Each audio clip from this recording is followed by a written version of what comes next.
feed your following.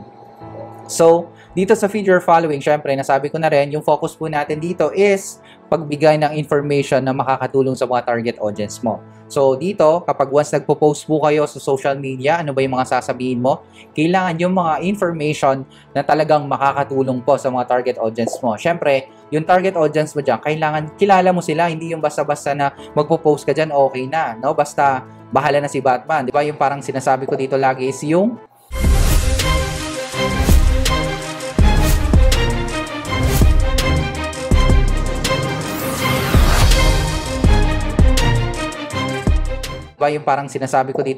yung hope and pray method. Tama ba? Yung hope and pray method na sana may makapansin ng post ko, sana may bumili, yung mga ganun. Hindi po agad-agad yon. Kailangan magbigay muna kayo ng something valuable information na talagang makakatulong po sa kanila. Hindi yun talagang makikita lang dyan, nag-post ka ng package mo, okay na. Wala pong ganun. No? So, kailangan may something valuable information sila makukuha muna sa inyo bago sila na sumali po sa inyo or magkaroon ng interest sa binibenta mo. Right? So, kailangan information na makakatulong po sa kanila. Isulat nyo po dyan, information na makakatulong. Right?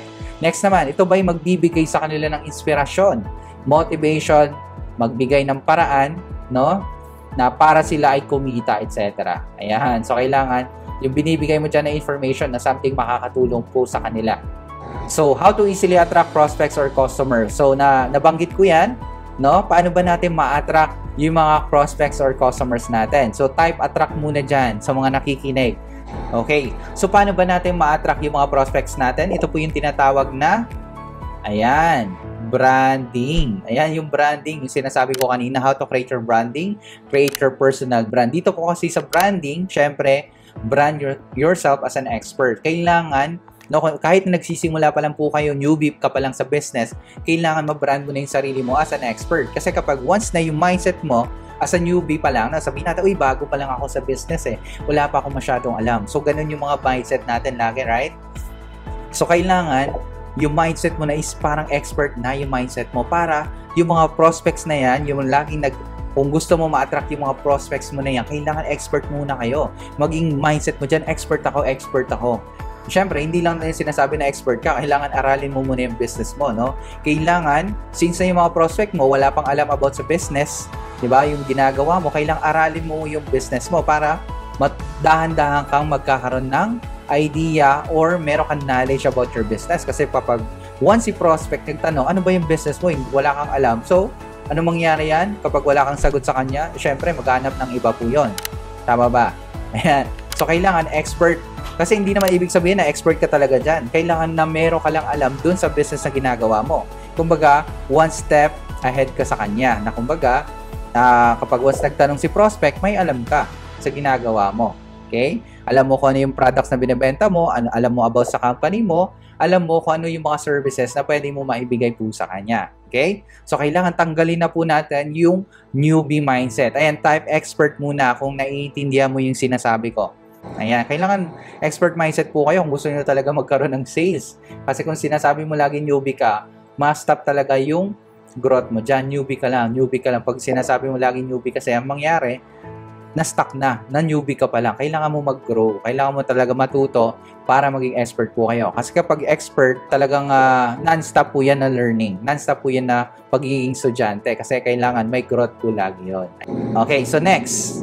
Now, remove your newbie mindset. Ayan, sinabi ko na kanina, tanggalin nyo yung pagiging newbie mindset. Kasi napaka-importante po yan. Kung gusto mo mas ma-attract pa yung mga prospects mo, kailangan tanggalin po natin yan. So, kailangan meron po kayong credibility na tinatawag. Kailangan may authority ka na sa ginagawa mo kung nasa business side po kayo. Alright? So, ayan, kailangan lahat kayo expert na. Kumbaga, tingnan mo yung sarili mo and sabihin mo sa sarili mo na coach ka na. Kasi kapag ganyan yung sinasabi mo, talagang ma-attract mo pa yung mga tao talaga na para po sa inyo. Ayan. Right?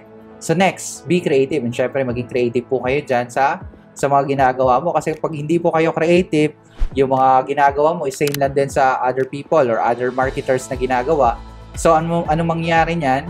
Syempre, parang pare-pareho na lang kayo. Kailangan may something creativity ka na gawin dyan. Kailangan meron na something na hindi ginagawa ng iba, ginagawa mo. Diba kapag once something unique, Di ba nilalapitan natin kapag unique yung ginagawa niya? Di ba may something na iba-ibang way of promotions, way of marketing, di ba? Na-attract po tayo dun sa mga taong yon. So, kailangan ganun po tayo, be creative. So, syempre, kapag creative ka talaga, lamang ka na sa kanila, di ba? So, kailangan ikaw, simulan mo na maging creative. So, think outside the box. Kailangan mag-isip tayo na outside the box. Hindi yung talagang kung ano lang yung nalalaman mo, okay na. Kaya nga, dito po tayo sa trainings na talagang gawin natin kung ano man yung mga bagong natutunan natin. Kasi pag once hindi mo in-apply yung mga natutunan mo, ano mangyayari po yan is lalabas lang yan, mawawala, makakalimutan po natin yung mga ganyan. So, kailangan think outside the box. Alam nyo ba na yung mga successful na tao talagang yung pag-iisip nila is outside the box. Yung mga something unique na hindi nalalaman ng iba. Kailangan dyan is mag-observe din tayo, ano ba yung mga ginagawa ng iba, ano ba yung mga mindset nila, ano ba yung laging sinasabi nila, ano ba yung laging habits nila, no? So, kailangan i-check po natin yan. Hindi lang yung, kung ano lang yung alam mo, okay na. Hindi po ganon. Pagiging successful, kailangan po yung continuous learning po tayo. Thinking outside the box po talaga yan. Even si Steve Jobs, yung mga kilala nyo, na talagang they're thinking outside the box. So, kailangan ganon rin po kayo. Alright? Ayan, dapat mag-build po kayo ng curiosity. The more na mas maraming curiosity, syempre, marami po kayong prospects na magtatanong, di ba? Kapag laging may curiosity yung mga post mo, yung mga nilalagay mo dyan sa social media, yung mga videos mo, malamang sa malamang talagang makikurious po sila. And, syempre, may message po sila sa inyo. Ano ba yung ginagawa mo? Ano bang meron ka? Sa akin before talagang ang ginagawa ko, hindi po ako nagpo-post ng kung ano yung mga company ko. Pinopost ko dyan, ano ba yung mga results na nakukuha ko, anong meron ako, na something, talagang magme-message sila sa akin, ano ba talaga yung ginagawa mo, ano ba yung business na yan. So, parang ganon.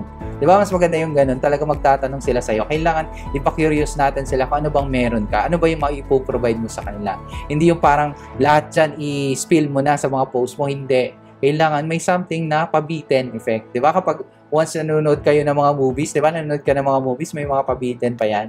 Diba? So, kailangan mga ganun, mga trailer. Diba? Pansinin yung mga trailer, hindi lahat ini-spill doon yung story. No? So, may something na aabangan mo talaga. Alright? So, kailangan may mga curiosity yung mga post po natin. Ayan. Okay? So, type creative po dyan. Type creative kung naintindihan mo yung sinabi ko.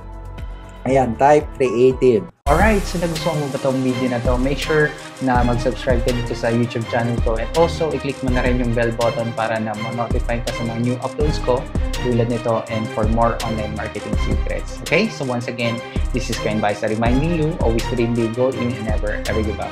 I'll see you on the next video.